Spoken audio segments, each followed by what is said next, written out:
Welcome to the NHL Ice Guys. It's Saturday, October 21st. It's a great Saturday. There's a ton of hockey games. There's a full slate of college football. There's even some CFL. There's Major League Baseball, Game 7 in the ALCS. There's everything. If you're a bettor and you can't find something to bet today, you might want to move on to another job, do something else with your time, because clearly you're not paying attention. There is a lot to do today on this Saturday, but specifically for this show, of course, we're talking hockey. And looking at this big Saturday card, let's go around the horn. We've got Alex B. Smith and Andrew McInnis. Dana Lane is going to join us mid-show. His house is occupied right now for some various reasons. But Alex B. Smith, who's back with us after not being here Thursday, he's back today. Alex, how are you today? I'm doing good. Like you said, it's an enormous slate of literally everything on Saturday. I mean, I've already been working for at least an hour and a half, and it's 8 a.m. my time. I won't be done working until probably about midnight Central. So it's a day where you got to have a lot of energy, but it's enough good, and it's good stuff. I mean, NBA's been great already, and it's so weird to have that starting early. NHL, of course, has been awesome. College football, you got all the conference games. It's CFL's heating up. So everything's going on, and it's just awesome. So hopefully we can get some more hockey winners rolling and, make this a profitable Saturday as far as an enjoyable one. Yeah, absolutely. That is definitely the goal, without a doubt. And yeah, I heard somewhere that this is the first time that we've had NHL, NBA, baseball, NFL, and college football all going on at the same time because of that earlier start. Yeah, it's only happened like 18 days in like the last 50 years or something like that. Yeah, exactly. And because of the NBA being moved up a couple of weeks, that is what has made that possible. Andrew, what are you up to today? How are you? Hey, what's going on, fellas? Like you guys said, it's a good day to watch sports. I mean, everything's going on. Obviously nice to have the NBA back, but it's a full slate here on Saturday of NHL, and I can't wait to talk about it with you guys.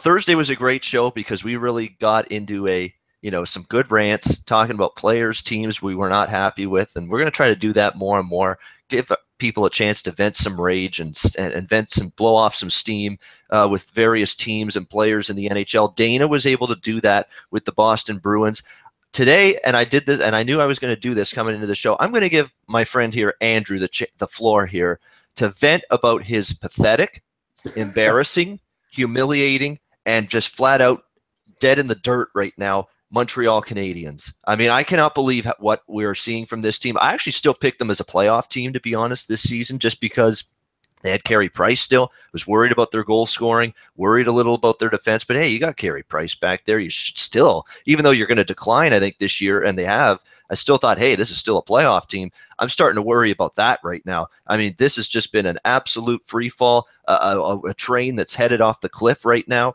with this Montreal Canadiens team. We had Dana really show his frustration with the Boston Bruins. Here's a chance for Andrew McInnis to let it off his chest what he thinks of his Montreal Canadiens right now. Andrew, the floor is yours. Well, I appreciate the opportunity, Ian. Let me just start off by saying that Marc Bergevin has to go. His time is done with Montreal. Growing up, I wasn't really the kind of guy that was always, monitoring GMs, seeing what they were doing, what they were talking about, trades and stuff like that. It's all about the players, loving the players and, looking up to these guys or whatever. But, when you talk about this now, what the hell has Marc Bergevin even done?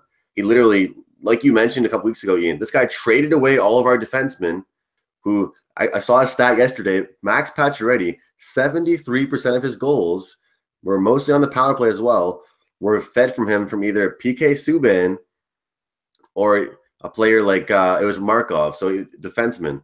And, honestly, I think everything's gone downhill since Subban's left. But Bergevin has done nothing at all. This summer, who did he really pick up? Besides Drouin, just I'd say, for lack of better terms, bums. All we did was lose defensemen and gain one good forward. It doesn't make any sense I don't get how he's paying these guys too much either. Thomas Plekanec is making $6.5 million a year to do what? Buy more turtlenecks? I don't know what the hell this guy's doing, because he doesn't support us at all. Doesn't actually score any goals. Doesn't get any assists at all. It doesn't even look like he's doing anything besides just floating around the ice, just making money. I don't know what the hell is wrong with them. But right now, all I know is if there's not a big move at all, Michel Therrien should come back, because Claude Julien has done nothing. Marc Bergevin has done nothing. And it's a friggin' terrible day to be a Habs fan, I'll tell you. I used to think, oh, wow, these Leafs suck. It's a great day to be a Habs fan now. We can take on the Bruins, the Leafs.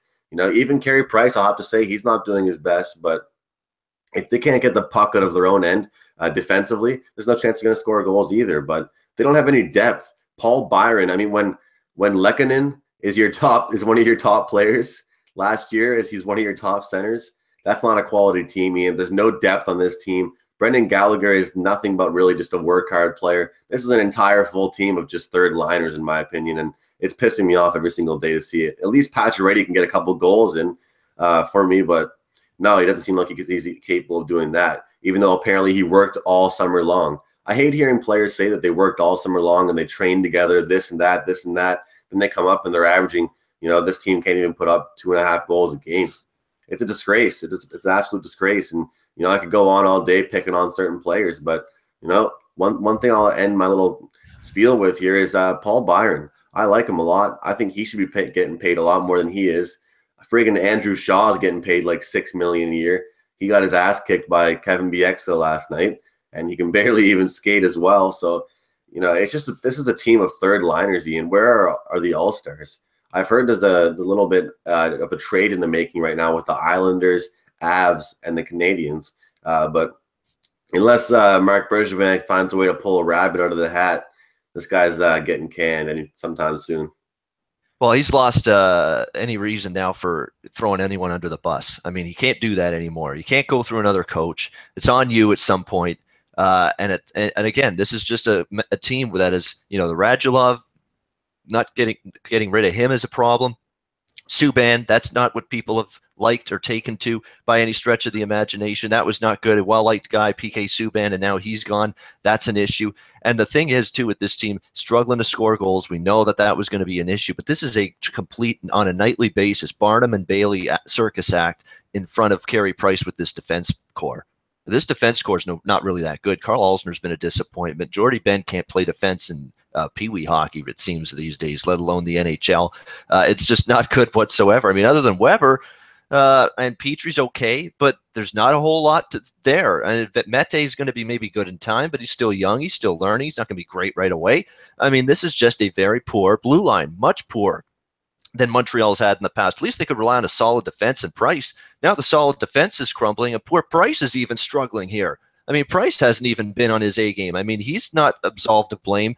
I think you got to cut him some slack because he's carried this team on his back for years, that if he goes through a little slump. But yeah, I mean, it's just a collective problem right now with the Montreal Canadiens. I said it before when they hired Claude Julien. This team's got problems scoring. He's not going to help that.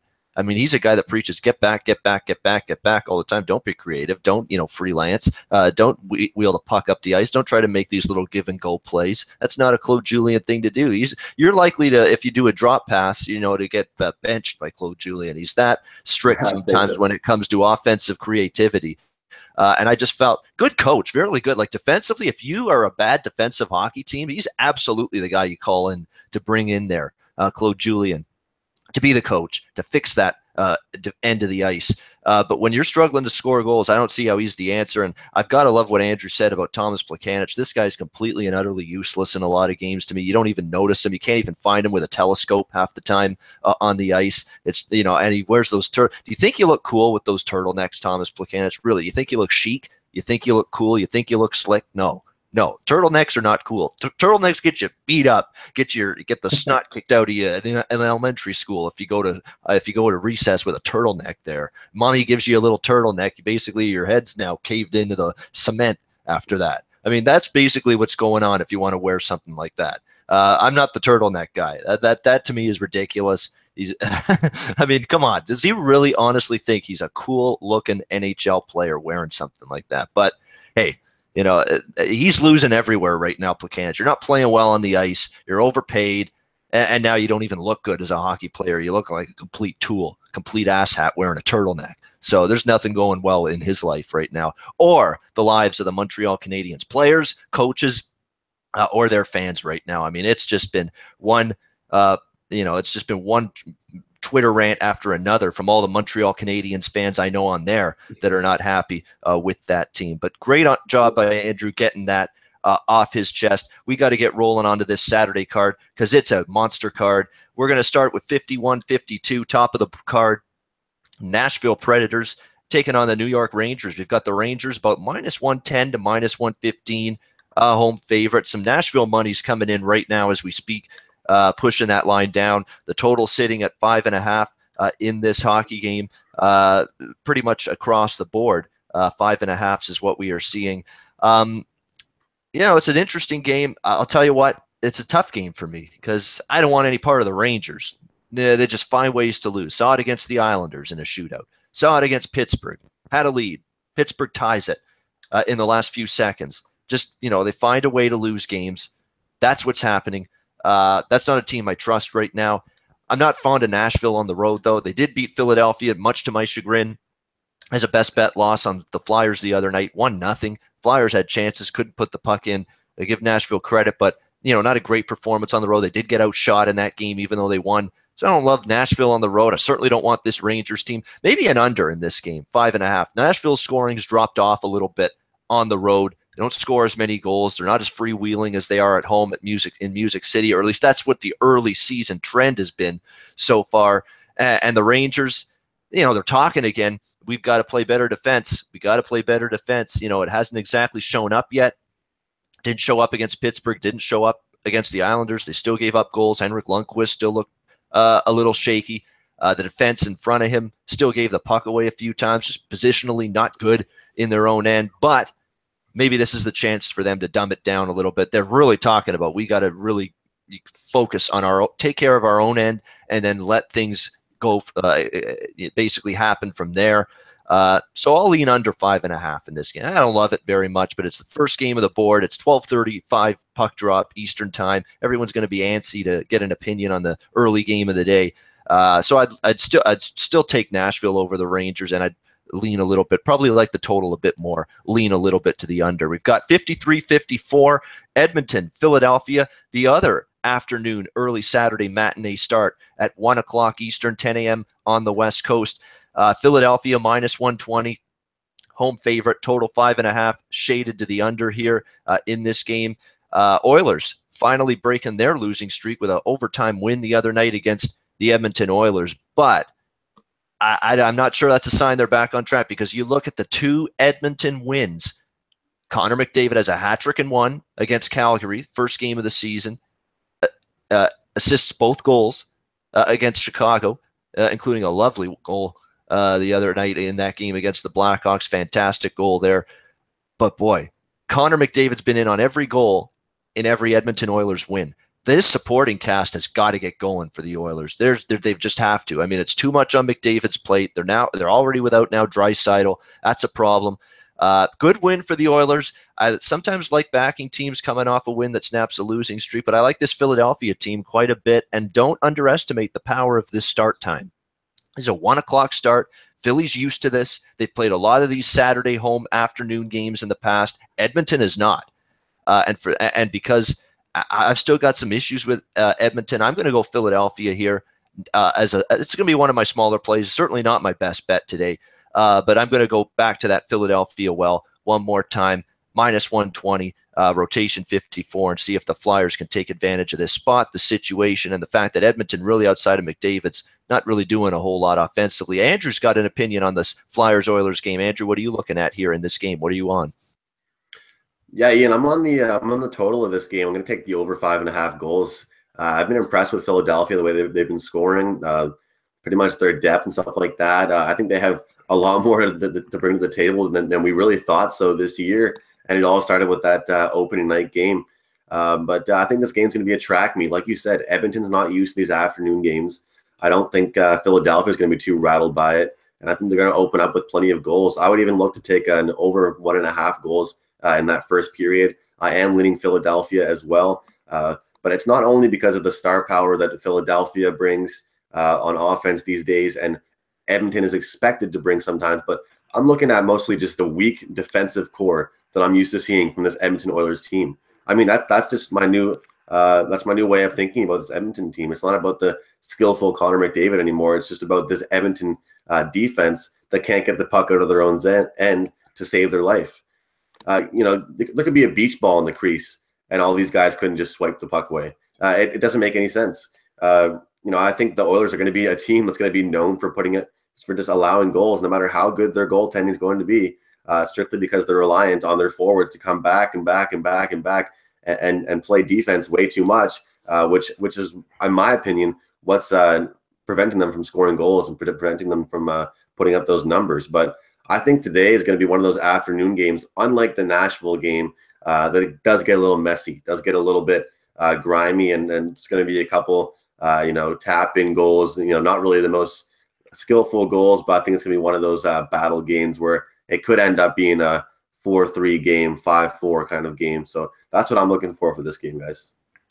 All right, Andrew on the over. I'm on Philly for that matchup. Yeah, and that Oilers team defensively obviously has the potential later on in the season maybe to be good, but right now they haven't really shown you enough, and the injuries have played a part. There's no question about that, namely Andre Sekera. That's the guy, I've said it all along, they miss him. He was their best defenseman last year, hasn't played a game yet this year. I think until they get Sekera back on the ice, going to be a little bit of an issue for them in terms of defensive consistency in their own end. We've got LA taking on Columbus next game, 55-56, 7 o'clock Eastern puck drop, the first of the night games tonight on this Saturday card. Columbus minus 140 at home, total of 5.5, shaded to the under. I have a bet on this game. Alex wants to talk about this game as well, so I'll start with Alex here. What are you looking at with the Kings and the Blue Jackets? I will point out Kings looking getting out of California and the West Coast for the very first time this season, so this is new, rare air for them, foreign territory, you could say, getting out of home games and nothing but the Pacific time zone. We'll see how they handle it. Alex, what are you looking at in this game? Yeah, and I want to make one quick note about the previous two games, about these early starts, especially early in the year. You definitely want to take that into consideration with your handicapping, because we talk about that angle in college and pro football a lot about body clock. You talk about a team like Edmonton that's 2 hours behind. Teams don't get used to, if they aren't playing those kind of games early, which teams like Chicago, Boston, New York, Philly, they play a lot of day games. That's a huge thing to look forward to. So definitely have those circled early in the year. But as far as LA and Columbus go, both these teams looking really good right now. I expected that from Columbus. Didn't expect LA to really start as hot as they are at 5-1. But like you mentioned, this is their first time leaving, out of the Pacific time zone, going into the Eastern zone. And I think they're going to be, fully energized, though. It's starting off. This is a long 6-game road trip. It's a really important road trip for them as well. And, we've always said this team lives and dies with Jonathan Quick and how he's playing in net. He's been absolutely phenomenal right now. He's going 4-0-1 with a 1.59 goals against average, a 950 save percentage. So he's stopping damn near everything that's coming in front of him. Ozzy Kopitar is starting to wake up. He's got 4 goals and 8 points, leading the team right now. And you got Columbus. They're only coming off their second regulation loss of the year. They were shut out at Tampa Bay, and they got 43 shots on net. So their offense is still waking up. But the thing is, you look at special teams here in this. The Jackets, they've gone 17 chances without a goal over their last 6 games. LA Kings have their penalty kill going very strong right now. They've stopped 23 of their last 24 chances over their last 6 games. And then you add that name with Jonathan Quick. Not only is he playing well, but he's done very well in his career against the Blue Jackets, going 14-6 with a 2.04 goals against, and he's had 2 shutouts in those 20 starts. So this is a good price here for the Kings, around plus $1.20, $1.25. I think we're going to see a lot of energy from them tonight. They know they're playing a really strong team here, and I think they're going to be up to the task. All right, there we go. LA for Alex. Well, I think for Alex and I, this is going to be our first disagreement of the season, if I'm pretty sure. Although now, as I say this, the friggin' price on Columbus is going up. It's minus 150 now starting to show up. I don't like that. I like minus 140 a lot on Columbus, but yeah, minus 150 is my cutoff, by the way. As soon as it gets higher than that, I'm not interested. I do puck line or I pass at that point. And with the way LA's defended, I'm probably not in love with the puck line. I could see a 2-1, 3-2 kind of win here. But I do think Columbus can win this hockey game off a loss. Tampa Bay, no shame in losing to that team. There's no question about that. The thing that concerns me for the Kings is you haven't been away from the West Coast very much this season. This is your first major trip here against this Columbus team. We'll see how you handle it. We'll see how you handle being without Jeff Carter. I think this is always a big injury concern here for the LA Kings. That's a team, again, once you start chipping away at their scoring depth, going to be a little bit of an issue. And obviously, when you're talking about Jeff Carter, definitely a premier center on this team, and still a very good center across the league, not in that lineup, going to be a little bit of a challenge for them. And you look at the schedule, they lost to Calgary in overtime. That's their one loss. They beat Philadelphia went with the Flyers on the second night of a back-to-back. They beat a San Jose team that's can be had a little bit. Buffalo's been awful. Islanders are erratic. Montreal stinks. Those are the wins for LA. So I'm not convinced they've played anybody as good as Columbus here. We'll see, and now they got to do it on the road. We'll see how they handle it. Like this Jackets team, Bobrovsky and Net's been fantastic. You're talking about the two teams, LA and Columbus, that are 1-2 right now in the NHL in goals allowed. Nobody's allowed fewer goals per game so far this season than the Kings and the Jackets. So that's some pretty impressive stuff right there in terms of defending. Kings 1.67 goals per game allowed. Jackets 2.14 goals per game allowed. So it's been very good at the defensive end for both of these teams so far this season. But I think Columbus is the better team. And I think they're going to be able to take advantage of a Kings team that's, making their longest trip so far of the season. So, hey, it's guaranteed winners here on the Ice Guys. Alex with LA and me with Columbus. So there you go. It's a guaranteed winner here on the show. Someone's going to pick up a W. So Kings for Alex at about +1. Well, it's +130 now. And for me, Columbus, I got to say -150 now because it has jumped a little bit the last couple minutes. Columbus -150.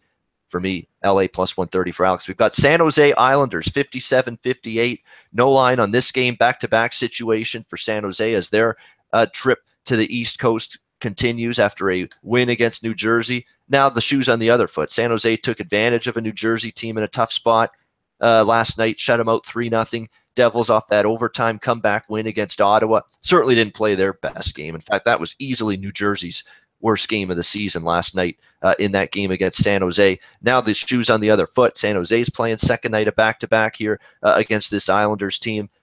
I'm staying far away from this hockey game. I'm not laying anything with the Islanders.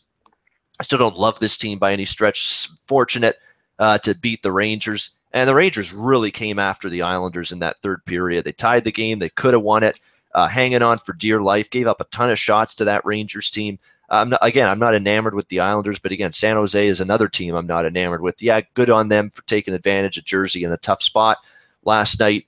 Still a team with battles with foot speed problems and handling teams with skill and speed, and the Islanders do have that. So still think it's a challenging match. I'd probably bet the Islanders here if I had to, but the good news is I don't have to. The odds makers have to set a line for every game. I don't have to bet every single game. That's the beauty of this on the handicapping side and on the side as being a bettor as opposed to being an odds maker. So if I don't like it, I can say pass, and I'm going to do that. And it's not just because there's no line. I'm not going to be involved. It's two teams I'd rather bet against than bet on at this point. We've got Buffalo and Boston 59-60 on the rotation order. Dana Lane's Bruins -185, -190 even as a home favorite. It's a big price there. The total, 5.5, -115 to -120. Buffalo Sabres going down to defeat last night to the Vancouver Canucks. And I believe Alex said something about, watch out for Vancouver in one of these road spots here, that they might come up and pick someone off. And after losing to Boston on Thursday, they were able to do that last night against Buffalo, obviously an inferior team, but Sabres, really continuing to struggle. So far this season, it's been a real rough go for this team for Phil Housley in year one as head coach. Their goaltending has been shaky defensively.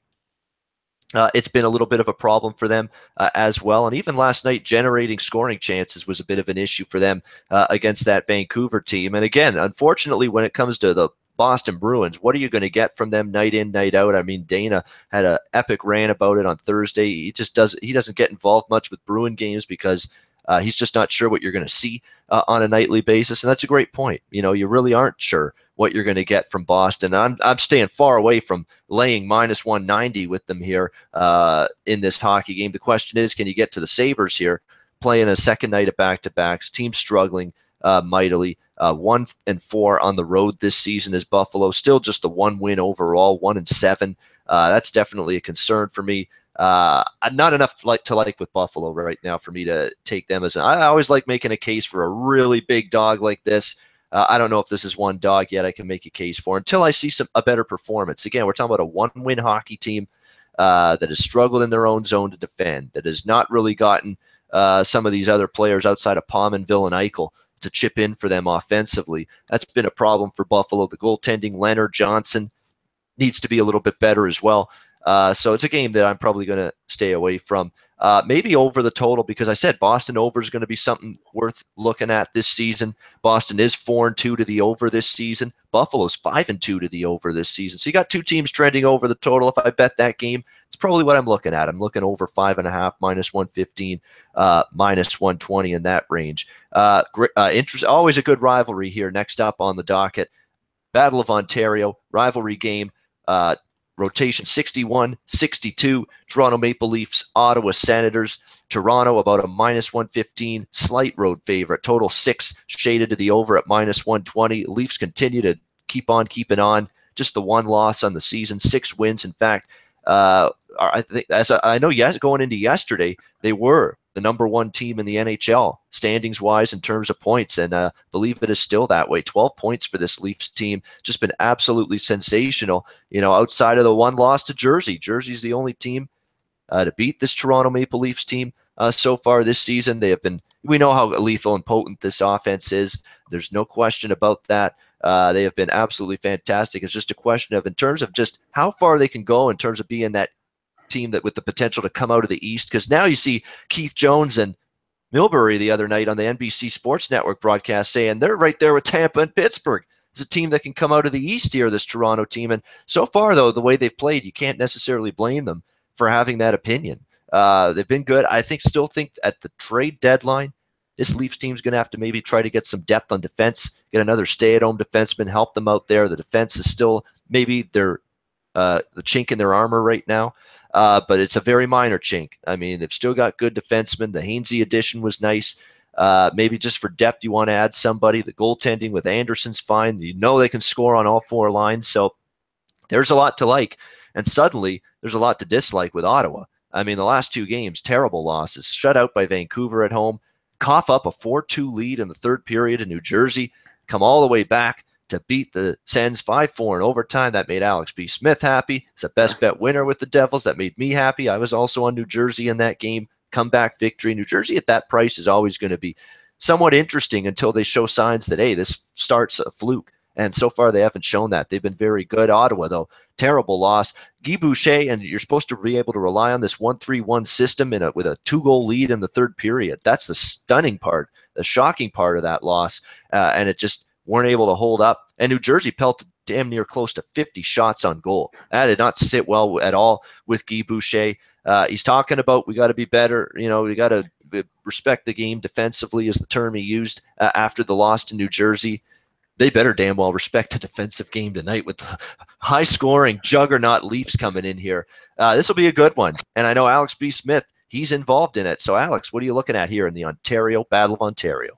Well, it's pretty simple. I'm on autopilot mode with Toronto. As long as they're minus $1.20 or better, I'm going to be on Toronto for the time being. I cashed with the when they were playing against Montreal. Mentioned that on this show. I cashed when they were playing against Washington. And look at the same kind of spot, too. Ottawa has won 7 of the last 10 meetings. Like I said, this is a huge provincial rivalry. They've taken care of their rival before in Montreal. They took care of the team that knocked them out of the playoffs with Washington. If they want to step up, they've got to win these big games. These are games that matter not only to the team, but to their fans. And you're looking at Ottawa. I faded them in the last couple of games, too. They've having issues on defense, haven't been able to hold leads. I thought they were going to run away with that game in New Jersey. I was getting worried. They had a 2-goal lead. They blew it. It looked terrible in the overtime period, so got lucky there with New Jersey cashing in. But it's just pretty much as simple as that. Sometimes you don't have to really hype it up too much.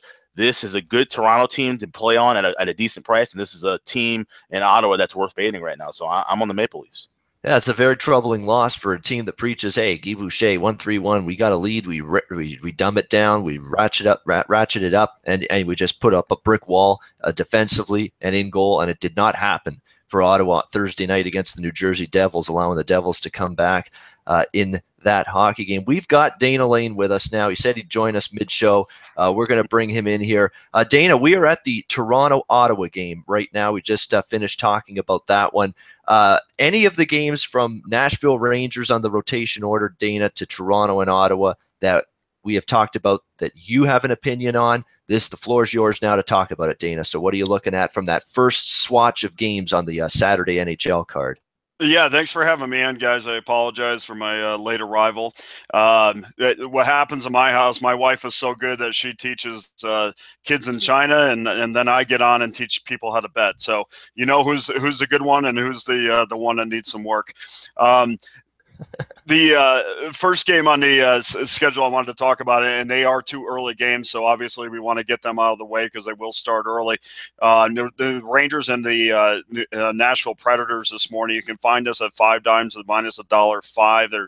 There is some higher numbers out there, but again, it is so important to shop on this, and this is probably not going to be a huge popular view, but look, the Rangers are 1-5-2, and people are saying, well, what's wrong? Well, not a lot. There's a few things that are wrong right now, but a few bounces here and there, and this could be a team that's hovering around 500. I mean, they lost to New Jersey by a goal. They lost to Pittsburgh in overtime. There was a shootout loss against New York, and then you on the flip side of that, we look at Nashville, and this is a team that probably should have lost to Philadelphia, managed one goal. I mean, you're not going to win too many 1-0 games, but they did. So I think both of these teams really should be or could be, with a few bounces here and there, around 500. So I don't really want to get too excited one way or the other. Despite the win against Philadelphia the other night, I didn't think Nashville put a ton of quality shots on net. So I wasn't like, oh, well, here comes Nashville, and thank goodness Pekka Rinne's back to being Pekka Rinne again. You know how we feel about that. But, if you look conversely at the Rangers, they put 41 shots on net. Okay, if you're going to tell me the team that you're going to back is putting 41 shots on net every night, I'm going to feel good about that effort. And I thought that they controlled the puck for most of the night, and just couldn't get the big time goals when they needed it. So. Look, Rinne's 4-1-1. I know everybody's excited about it. His stat line is fantastic. Everybody says, oh, Pekka's back to, being the Pekka of old. Well, again, what we talked about last show, where I just feel like there are times where Rinne gets tired. I don't think he's a guy that he's not a guy that you can rely on for, 55 starts a year, 60 starts a year, in my opinion. And so he's played 6 or 7 games so far. I do anticipate that one game that he is just not going to match the statistical start that he's had so far this season. I thought, in fact, against Philadelphia, even though they couldn't get one behind them, I thought at least 55 to 60% of the shots were of quality. So, I never trust Pekka Rinne with what's going on up here, even though physically he has all the tools to be one of the best in the league. But I think there's going to be a time where he's going to lay the egg. And Henrik Lundqvist, and again, his stat line not impressive. But the gut reaction is I still believe in him. I still think he moves well between the pipes. I think he's great under pressure. And this is a home game.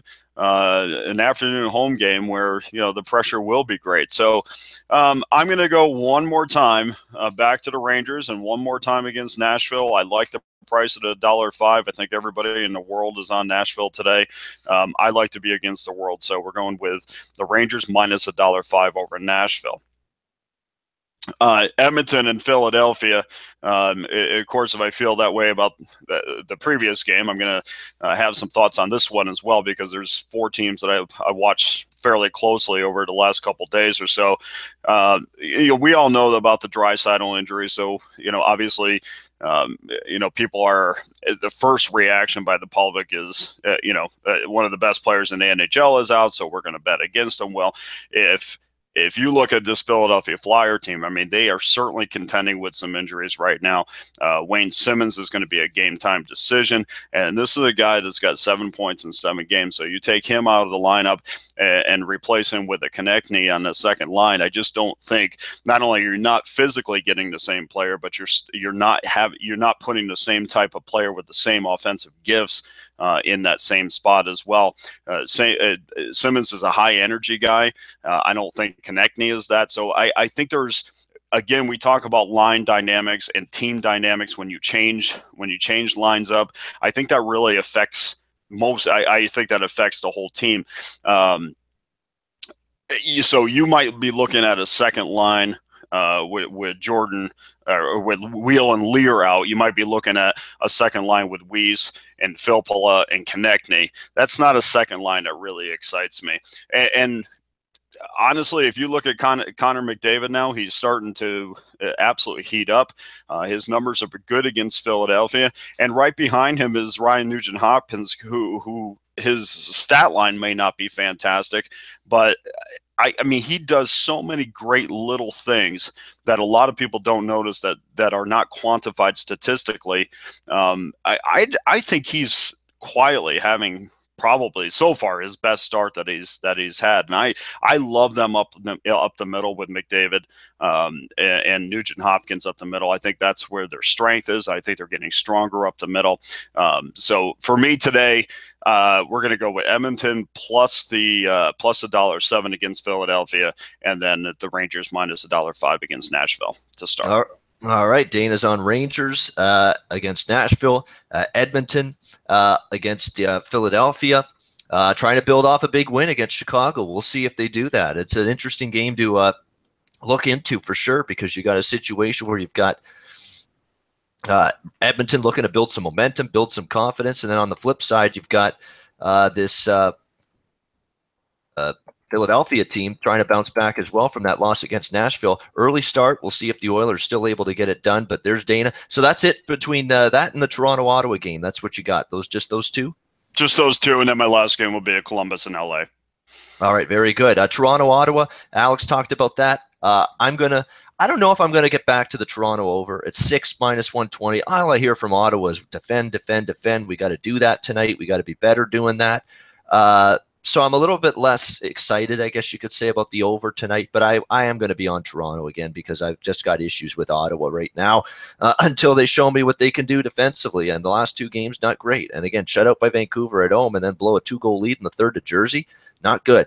And Toronto, 3-0 on the road, haven't lost a road game yet this year, this Leafs team. So it's reasonable enough price, minus 115 on Toronto. I'll be involved and get in with a bet there on the red hot Leafs. And Andrew's in on this game as well. Andrew, your thoughts, Leafs Senators?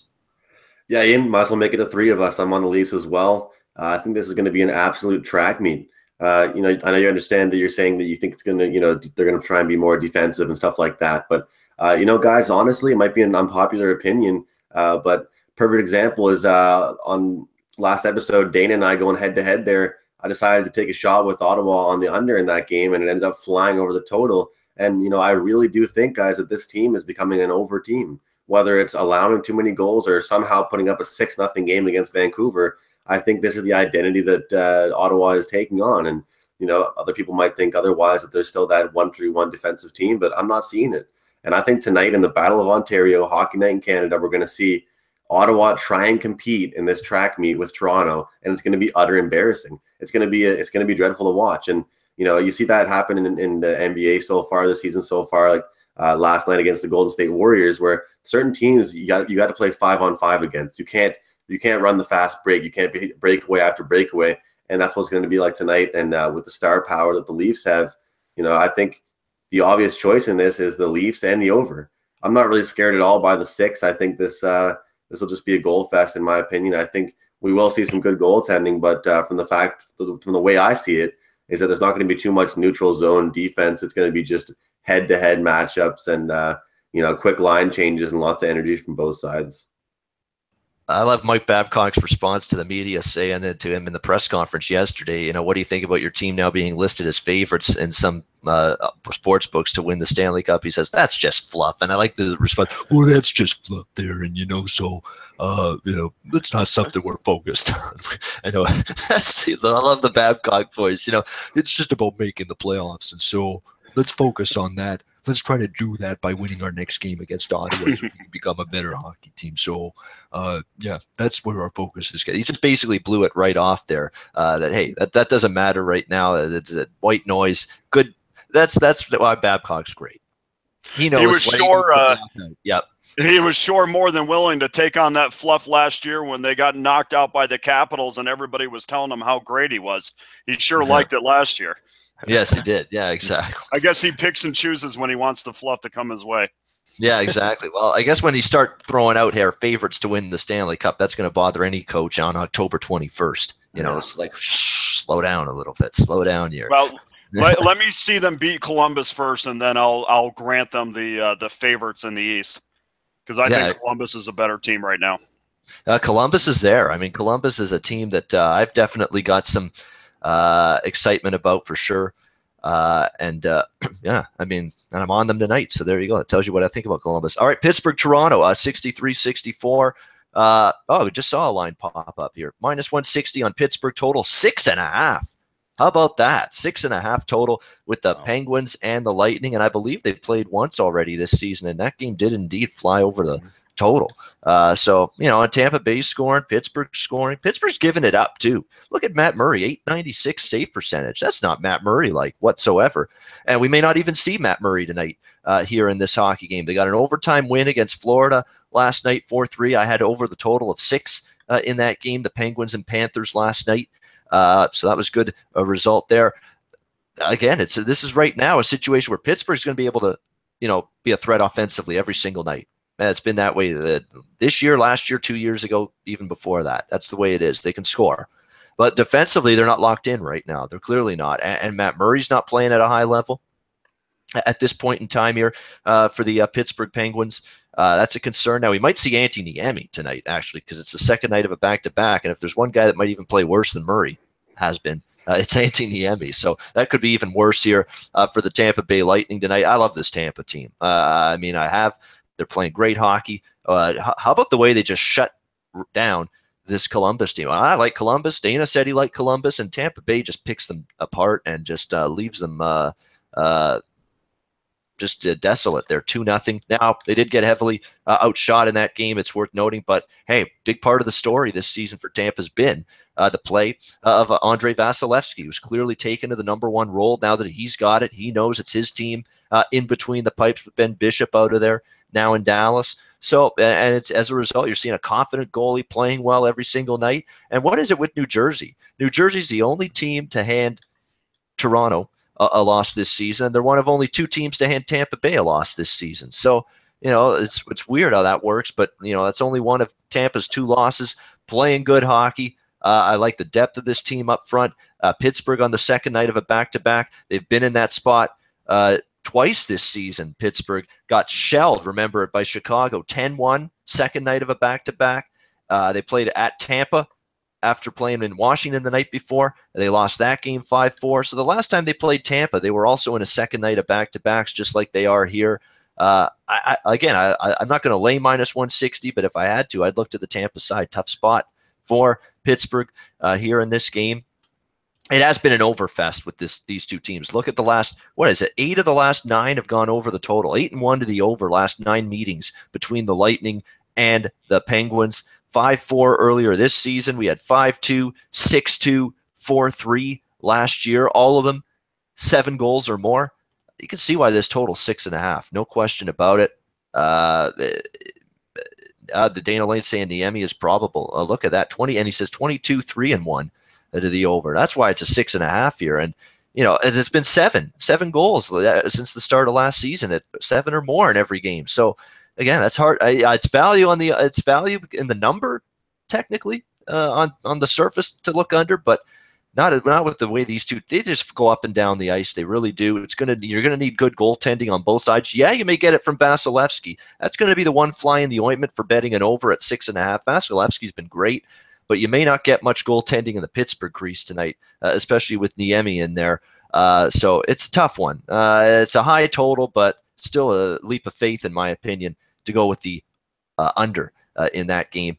We've got Florida taking on Washington next up, 65-66. We've got the line's just starting to pop up here in this game. It looks like Washington -170 at home in this game at bookmaker/Chris, total of 5.5 to some 5.5, some 6s showing up here in this game. Florida's a team that's cashed the over every game. They are now 6-0 to the over this season. They've scored goals. They've given up goals. Washington, by the way, went over the total. Washington is going to be an over team in the near future. This defense without Matt Niskanen, I saw it in the game against Toronto. I saw it again last night against Detroit. They are lost at times in their own end, Washington. This is a young group, an inexperienced group. You have Christian Hughes and all these younger players now on this blue line because of departures. Shattenkirk's not there. Nate Schmidt's not there. Now you've got Niskanen injured, arguably one of your best defensive defensemen out of there. And this Washington team is coughing up the puck in their own zone. Positionally, they're not good in their own zone right now. They're giving up chances left and right. Not good whatsoever here from this Washington team defensively. And again, Detroit even had no problems putting up goals against them last night, even though Washington escapes, ties it late, and then wins in overtime 4-3. But I don't like this Capital defense right now. Until they get Niskanen back, it's going to be tough for me to back them. It's going to be tough for me to bet them under the total in their games. And that's more the same year. I was circling the over as best bet potential for me in this game, Florida-Washington tonight. I'm going to wait till the lines are widely available. Maybe by the time we get back to this game, I will look at this maybe as my best bet. You just never know, Florida, but it's high up on my radar. We'll see where the line settles out once more books are reporting with a number on this game. But over is definitely the way I'm looking here in this game. Again, Florida's cashed the over every single time. You might be seeing Luongo get a rest in net. And James Reimer in for the Panthers. So it's going to be an interesting situation here, what we see. But yeah, I'm just going to watch this line settle out. Hopefully by the time we're off air, we get a situation where we can go with the over in this game. I will be on the over. It's just a question of, will I make it my best bet at the end of the show? For that, you got to stay tuned. We got Carolina taking on Dallas, 67-68 on the rotation. Dallas minus 135 to minus 140, total 5.5. Let's give Carolina credit. Carolina's done pretty good so far on this road trip. A clean sweep of the Alberta teams, Edmonton and Calgary in their last two games. Impressive stuff. No question about that from Carolina. And suddenly a team that, defensively, again, Scott Darling's played so well for this team so far. Really impressed with what he has been able to do in terms of making the most of his attempt to be, I guess, a number one. And he is getting the starts here for this Carolina team in net. Been very impressive here for the Carolina Hurricanes. And again, they're not really lighting the lamp with great effectiveness, I guess you could say, at times this season. I mean, when you look at Carolina in terms of scoring goals, they're down there a little bit, but it's definitely a situation where defensively, only 2.4 goals per game allowed so far this season, fourth in the NHL in that category. So even though they're only scoring 2.6 per game, 23rd in the league, their defense has been pretty good. They've kept the puck out of their own net. They bottled up a very good Calgary team the other night, getting solid enough goaltending. Not going to be an easy task here for the Dallas Stars here in this game. Even though they're 4-3, they're at home. It's a team I like a lot. I think they're going to get better as the season goes on. But the thing that does concern me is that sometimes there's teams that just don't do well against a certain team. Well, for Carolina, that might be this Dallas team. I mean, when you look at Hurricanes are 0-5, last 5 head-to-head meetings against Dallas, 1-8 in the last 9 trips to Dallas against the Stars. So 1-8 against the Stars and Dallas is a concern for me.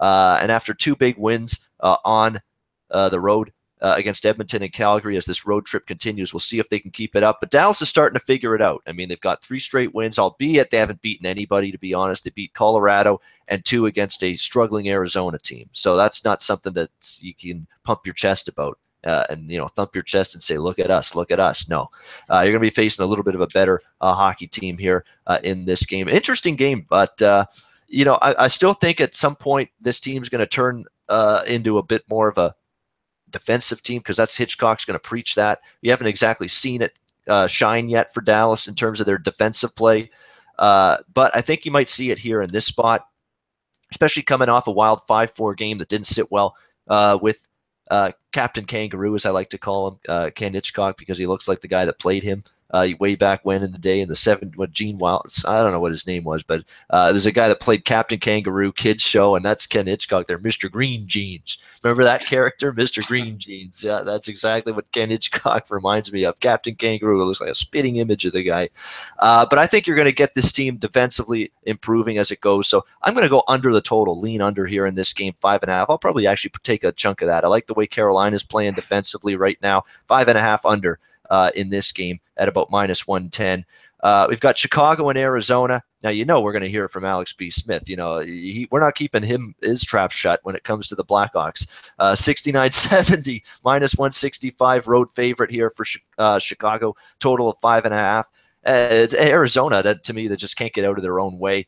There's going to be a time, and I said that the other day, we're still waiting for it. There's going to be a buy sign at some point with Arizona. When they get a win, they get some confidence going again, but hasn't happened yet. Alex, what do you think of your Chicago Blackhawks here in this game as they head to the desert here tonight?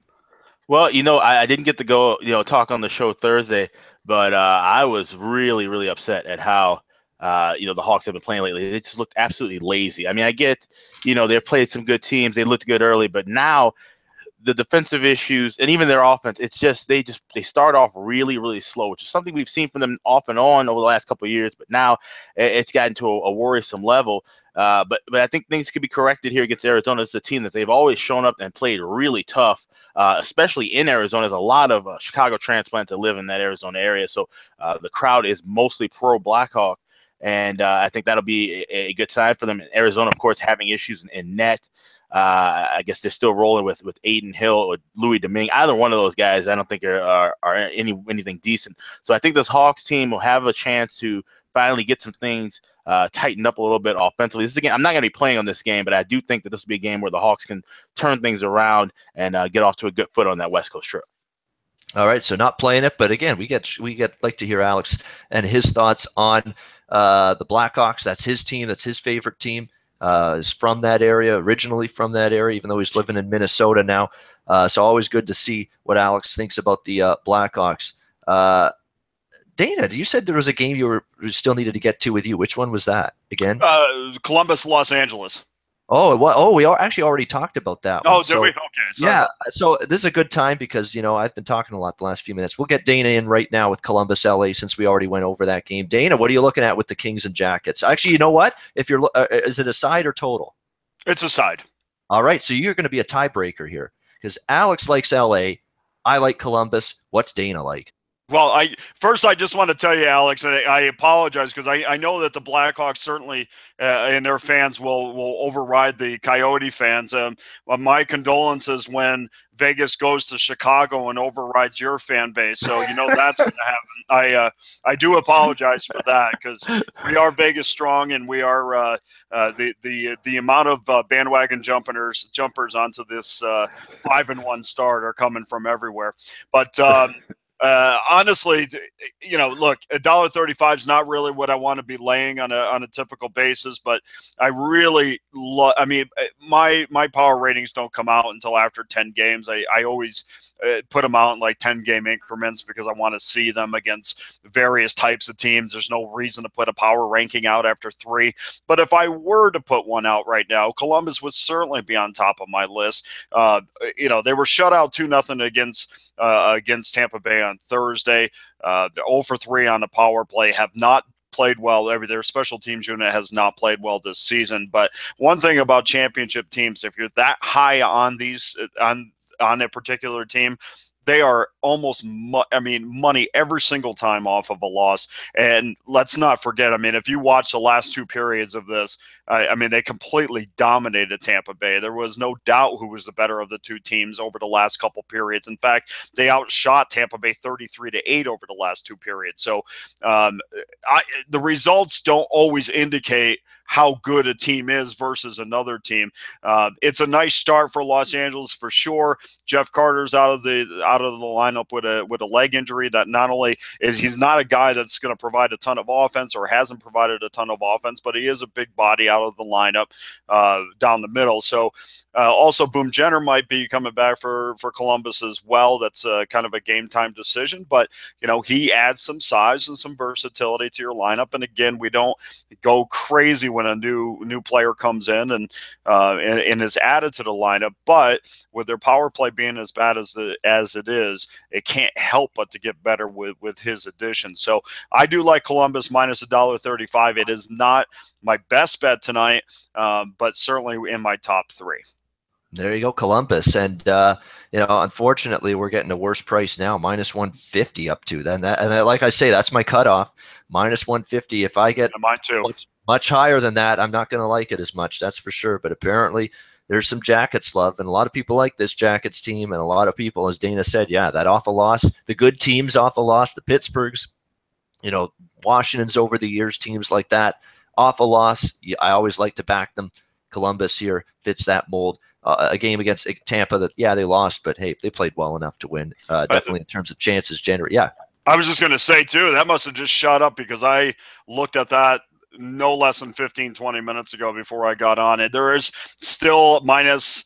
It looks like it still can get a decent price under what we're looking at minus $1.46 at 5 dimes. But obviously, with the way it looks, the majority of the money's coming in on Columbus according to the SBR odds page. So if you do like Columbus, obviously the recommendation is to get on them right now. Yeah, absolutely. Don't wait. Don't walk, run to the window, as they say. If you like the Jackets here in this game. And let's not forget, LA was pretty bad on the road last year, pretty bad on the road the year before that. So that's definitely something that they've got to overcome here. And again, making their first extended trip of the season against Columbus. So again, we'll see how that game shakes out tonight. Kings and Jackets, interesting one.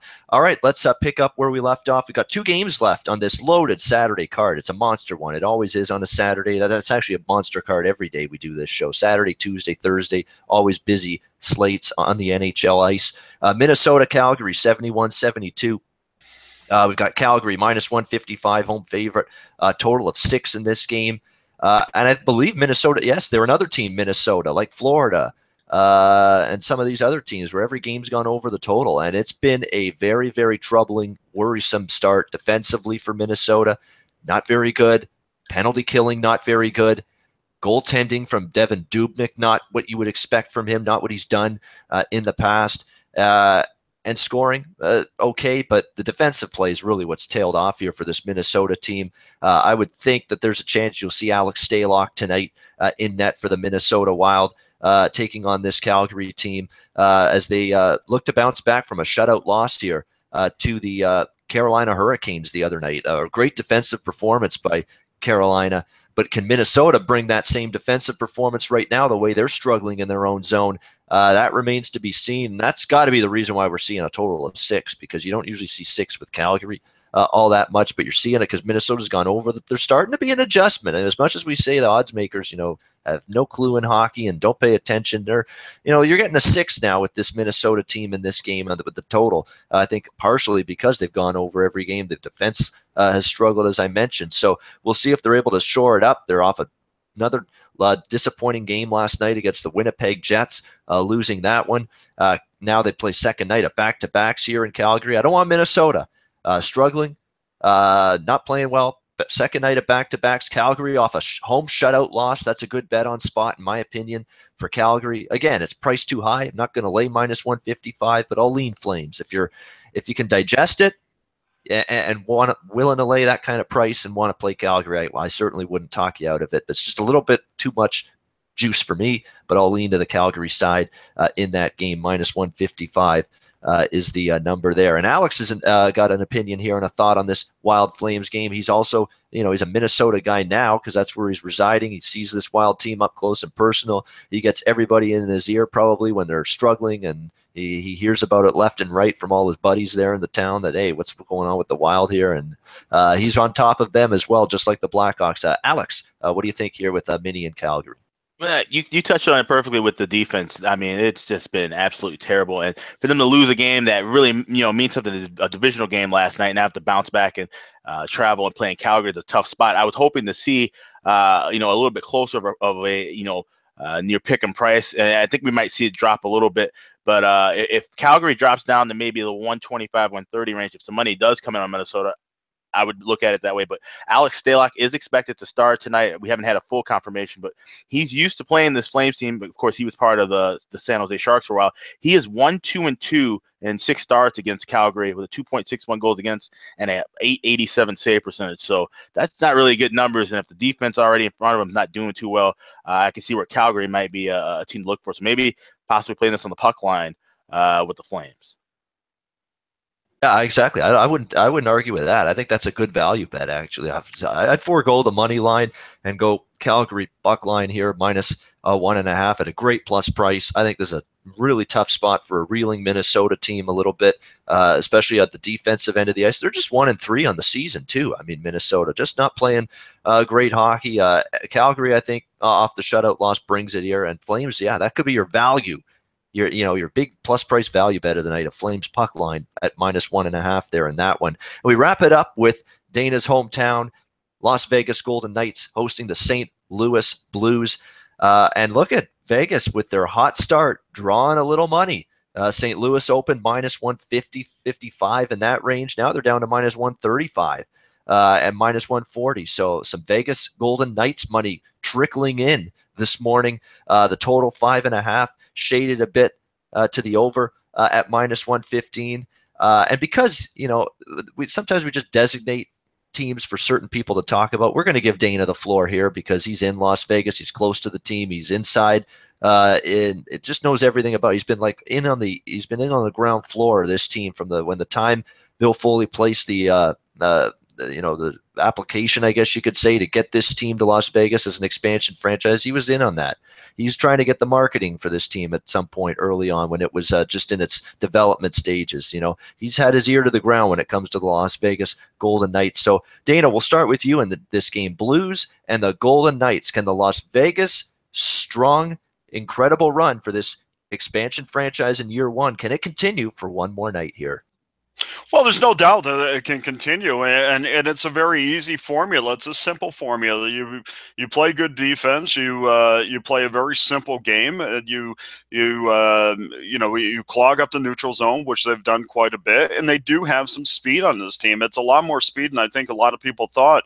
The problem is for me is as far as from a wagering standpoint, this is the first time that they have stepped up in competition this year against a playoff team from last season, and they're going to do that here coming up. We got the Blackhawks on deck as well, so we're really going to know how good or how far away from being good that this team is over the next week or so. I love Nate Schmidt and I love Lucas Spiza. I think that they're been a consistent pairing, but then when we get down to Colin Miller and we get down to Brad Hunt, although they've done some nice things, if I had to pick a guy that I thought probably could be playing a little bit better, it'd be Colin Miller. I think he gets beat by faster forwards. He tries to use his stick to make up for that speed. Sometimes gets him in trouble and gets the Golden Knights on a penalty kill situation. There is on the top, they are a lot better than people thought. The problem is when injuries start happening, that's when I worry, do they have the personnel to be able to go through those injuries until, say, a Marc-Andre Fleury comes back? So that brings me, to the goaltending situation with Malcolm Subban. And yes, great start by Malcolm. I guess, because much was made out of his game one performance, which was, yes, fantastic. But let's be honest, it's probably a little bit jacked up to face the Boston Bruins. And, he looked okay the other night, gave up 4 goals. And not that it was all his fault, but, there has been my whole thing with Malcolm, whether he was in Boston or with Providence, is his consistency. And yes, there is talent there, but sometimes he just is completely non-existent. And so my worry would be if I was to get involved in this game is what Subban are we going to face tonight? Because believe me when I tell you, Malcolm knows that he's stepping up in competition tonight. Now, if Subban can play well against St. Louis and plays well, I don't know if Oscar Dankst is going to get the start against Chicago. Probably not. They're probably going to ride Subban as much as possible. But they can get through that gauntlet of games, 2 games, splitting them. They might have something here in Vegas. I'm not going crazy and saying playoffs or whatever, because let's be honest, the schedule has fallen real well for them so far, but now it's time to step up, and then they go on the road. So we'll see what we get with this team, but I'm telling you, I love David Perron. I'm looking forward to Marc-Andre Fleury coming back, because no matter how much you want to say, other guys have stepped up, the Tucks and the David Perrons, the bottom line to this team and this team's success is Marc-Andre Fleury staying healthy. And I also think, again, to reiterate this, Vadim Shipachyov's, his contribution to this team is imperative for them to go deep and have a winning season, or even have a season that, you know, exceeded expectations. I think right now he's a second line center, which is exactly where he should be, behind Cody Eakin. And I think that the better he plays, the better chance that this team is going to come close to that 500 mark. And who knows, after 6 games, we never thought they'd be 5-1. So maybe we should stop talking about 500 and start talking about a winning season. Yeah, I know it's a great start, and that's a great point about the schedule. I mean, who have they played? They played Arizona a bunch of times, more than I can count. You know, they've played some really sisters of the poor here so far. Vegas, even though it's been a great start, you're right. They're going to be toughened up. They're going to be tested now. Buffalo, Detroit. Look at these teams they played. Dallas was a quality win, okay. But yeah.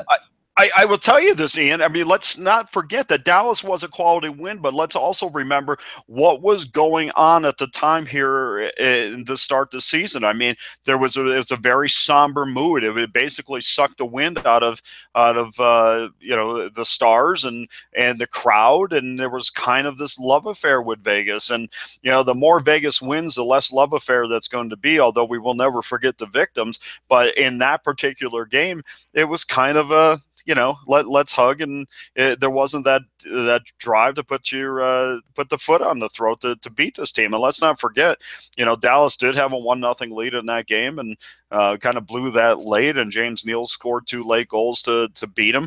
But honestly, I mean, they got the Bruins playing twice in a day.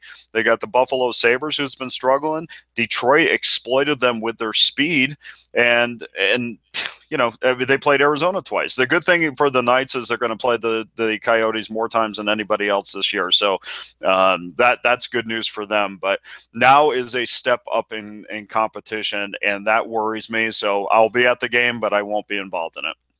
All right, there we go. A fan only for Dana Lane when it comes to the Vegas St. Louis game tonight. And yeah, this is when you got a good Western Conference team. Now I know St. Louis, there was some thought from my perspective, and I think Alex thought this way too, they'd take a step back this year, but they're off to a solid enough start, 6-2, and they've done it in spite of injuries. I'm not the biggest Mikey O fan in the world by any stretch of the imagination, but you got to give the guy credit for being without a Bouwmeester, and being without Berglund, and being without Fabry for the season, and just now recently getting Alex Steen back earlier this week. To have all those injuries and be 6-2 through 8 games, pretty good. One concern now is that Colton Parayko, who's been a great defenseman for this team, has gotten better and better, and now I think he's a tremendous defenseman here in the NHL. He got hit by a puck the last game. Might have broke or fractured something in his hand, may not play tonight here against the Vegas Golden Knights. So that's an injury situation you're going to want to monitor here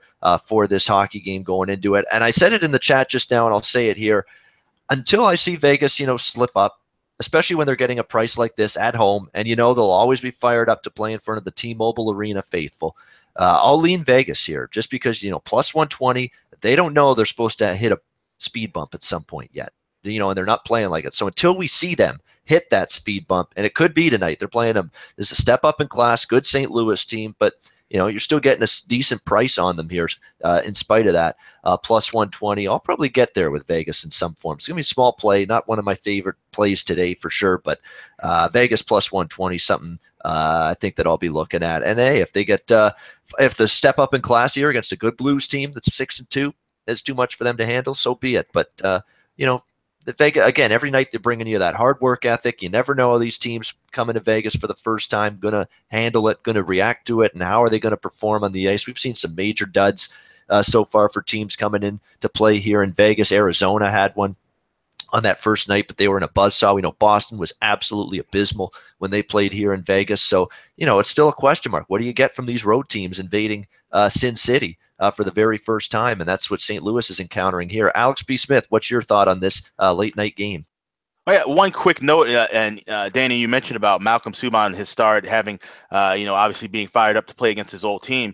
Here's an interesting angle. If you go back to his first career appearance in the NHL, February 20th, 2015, He was playing for Boston against St. Louis. He gave up 3 goals on 6 shots, and the crowd really let him have in that game. And I'm sure he hasn't forgot that. So if he does get a chance to start here against St. Louis, it might be a little bit extra motivation to maybe play better against them the second time around.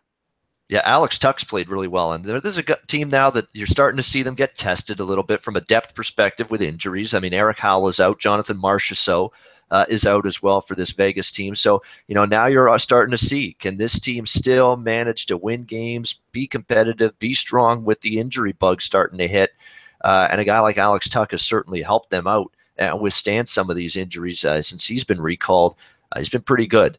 So this is a great game. This is actually one of the games I am most looking forward to watching tonight, because you've got a Vegas team playing probably their toughest opponent so far this season.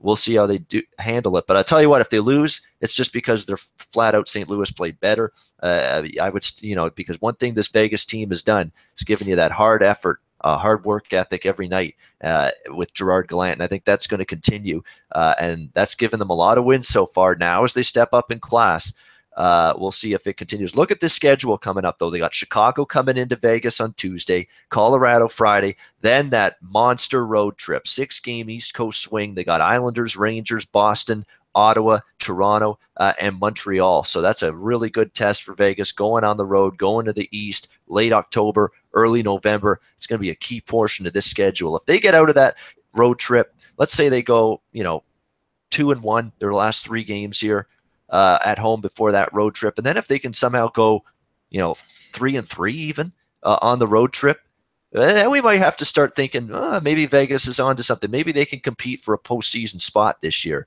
if they can do that. But big if, long way in the future on the horizon. But we'll see. But that's going to be a key part of their schedule, that 6-game East Coast road trip. It's time to wrap up the show with best bets. Best bets are 17-7 on the season. That's a pretty damn good record. We'll see if we can add to it here on this monster Saturday NHL card. Let's start with Dana Lane. Your best bet for Saturday. Well, as I told you before, I mean, I can definitely see what this Edmonton Oilers team is getting better. I'm not too overly excited about their slow start. I think they're extremely strong up the middle. I think that they're getting better on their special teams. They went 3 for 9 on the power play in their last couple games. That they're starting 1 for 12 on the season. I just see this team kind of getting stronger and kind of they're going to face a Philadelphia Flyer team that listen, you don't score a goal. I got to wait for you to at least score before I could back you the next game.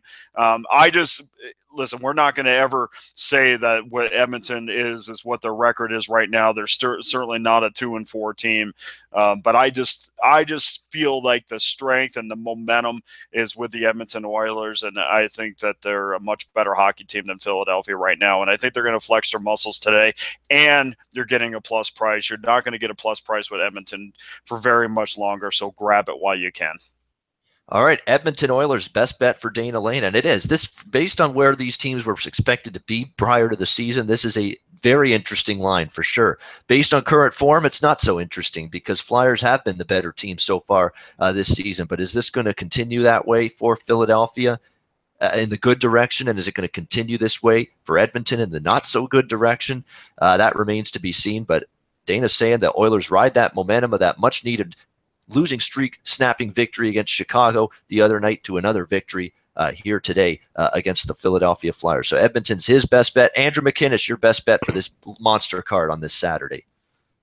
Yeah, I'm going to stack on another bet for that same game, Ian. I'm going to go in the first period, -107, over 1.5 goals, Edmonton versus Philadelphia. Like I said, I think this game is going to be kind of a messy kind of style game. Like Dana pointed out, Edmonton's going probably nowhere else but up. And I think this is a good game for Edmonton to kind of show what they can do. But again, I still am not buying this Edmonton defense has improved. And I think Philadelphia has showed us that they can put up some goals, which is why I think this game starts off to a hot start. It's one of those afternoon games. Should be a messy one. Should be entertaining, though, at the same time. Let's look forward to seeing some goals, guys. All right, over 1.5 first period. Just make sure I stress that. Over 1.5 first period. With that game, Oilers and Flyers, early afternoon start. Make sure you get that bet in early. Don't wait around. It's 1 o'clock puck drop there Eastern time with the Oilers and Flyers. Let's go to Alex B. Smith, his best bet. Well, I got a nighttime game, and it's mentioned it's going to be a hockey night in Canada the Battle of Ontario. I'm going with the Toronto Maple Leafs. This is a team that's running hot right now. Once again, like I said, they beat a rival last week. They beat a team that knocked them out of the playoffs in the next game after. Now they're playing another rival that has dominated them in 7 of the last 10 meetings. I think Toronto turns things around. You can find it at $1.15, $1.20. I would try and get this as early as possible, but I think the Maple Leafs win another game tonight. All right, Toronto. Why not? That's definitely one of my bets as well tonight. Toronto, the short road favorite, because what can you say? I mean, they've lost just one game against New Jersey. They've played great. Ottawa again has had a couple of issues this week at home. And again, to me, and I just want to make a point before I get to my best bet. Erik Karlsson's not really clicked yet since he's come back from this injury. It's going to take him time. Clearly, didn't look right against Vancouver. Looked a little better against Jersey the other night, but still it's going to take him time coming back from that kind of injury and that amount of time away from the ice in a game situation and that long away from game action. You're going to feel it a little bit, and that's certainly the concern with Erik Karlsson in the short term is going to be just how long it takes him from getting back to that type of game and his game, and being at his A game going forward. Just could take him some time, so we'll see how long that takes him. My best bet, we're going to go with Florida Washington over 6. There's one 5.5 out there, but I'm not going to do that. Just there's one book, the Greeks got a 5.5, but it's pretty much 6 across the board. So I'm going to use the widely available number. That's the way I do things. We're going to go 6 at minus 105. Yeah, minus 105. Florida Washington over 6. Florida is a perfect 6-0 to the over this season. I was on Florida over against Pittsburgh last night. You could have a battle of backups here in this particular hockey game with Reimer for Florida, Grubauer for Washington, but that's not even the reason I like the over. You got Florida scoring goals. Washington's been tremendous offensively. Ovechkin's had an amazing start so far this season, and you've got Washington's a mess defensively. I've now seen them against Toronto and Detroit this week, back-to-back games. They're a mess. They're running around, chickens with their heads cut off, no clue where to be. Positionally, people are pointing to each other. You got to be there. I got to be there. No, I got to be here. You got to be there. It's just been that kind of problem here for Barry Trotz without Niskanen, with some of these guys that have moved on to other places in the offseason. It's a defense that's nowhere near what it was last year. They're struggling. They're giving up too many shots, too many chances, putting too much emphasis on the goaltender having to do too much. So troubling spot here for Washington. This defense is struggling. Don't be fooled by that Toronto game too. It was 2-0, but that could have been 6 or 7-0 Leafs in that game. I mean, there was just tons of missed nets, posts. The puck hits a guy in front and goes wide, but they were buzzing all night around that Washington net. Terrible in their own end. I think that continues tonight. So we'll look to see if Florida can cash another over, make it 7 straight overs to begin the season for the Panthers. I'm going to go Florida, Washington over 6. That'll be my best bet. Andrew wants to make one more point about this first period bet. Andrew, yeah, go for it. Yeah, sorry about that, Ian, but it just reminded me, when you said to get that bet in early, and it's important for everybody to know. And just a quick reminder for all the viewers out there to head on over to our SBR website, SBR odds, SBR picks. Dana has some excellent write-ups that he does every single day for you guys, and it's important, especially with these first period bets, to really monitor the lines and monitor the odds that you're getting, because the fact is every minute, every hour they're moving, and right at the SBR odds website, it'll tell you exactly what the odds are on every single bookmaker. And it's very important, like I said, specifically for these first period bets, because they're just fluctuating so much before the game. So just a quick note, I know many of you guys are on this YouTube channel checking out numerous videos with all the guys here on SBR, but it's important. Check out the website as well. Lots of useful information. And it's great to check that out as well. All right, very good. There you go. Dana needs to hire Andrew McInnis as his manager, his marketer, his promoter, whatever you want to call it. Exactly. Look at the job he did. You couldn't ask for a better job from someone you were paying. for crying out loud. Unbelievable. We got an idea there for Dana. That's fantastic. All right, this has been a monster of a show. It's longer than I ever thought it would be. It's actually longer than I wanted it to go. We usually try to keep it within an hour, but this was a big card. We had lots to talk about. Thanks to you guys for sticking with us for almost 90 minutes here. It's been a long show, but it's been a great show. We hope we gave you a ton of great Saturday NHL hockey betting information. We'll be back Tuesday morning, 9 a.m. Eastern time, right here on the NHL Ice Guys. For Dana Lane, for Andrew McInnis, for Alex B. Smith, I'm Ian Cameron for Sportsbook Review. Have a great weekend. Enjoy your Saturday. Good luck to everyone. We'll be back on Tuesday right here with another edition of the NHL Ice Guys.